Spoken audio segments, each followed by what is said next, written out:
খুলনার তেরোখাদা উপজেলার ৬টি ইউনিয়নে বোরো ধানের বাম্পার ফলন হলেও ন্যায্য দাম পাচ্ছেন না কৃষকরা।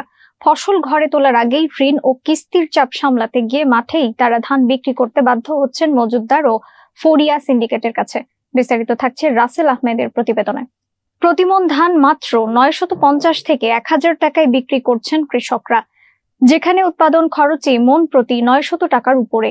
এই সুযোগ কাজে লাগিয়ে মুনাফাখোরদের একটি চক্র কোনো প্রকার বাধা ছাড়াই বিভিন্ন অঞ্চলে ধান সরিয়ে নিচ্ছে।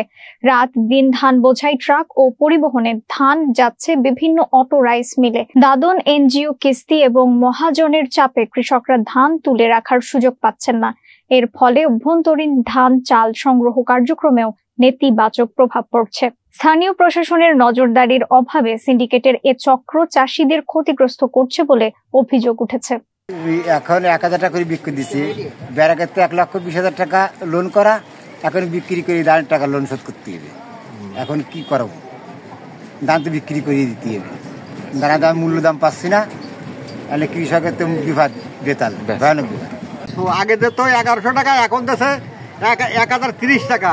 হ্যাঁ, দিনাদায়িক আছি, দিনাদায়িক দেবো না আমি ওই ধান বিক্রি করবো? কি করবো তাই কারণ সমিতির টাকা দেবো কি করে? আমার তো দেওয়ার কোনো কায়দা নাই। ঠিক আছে।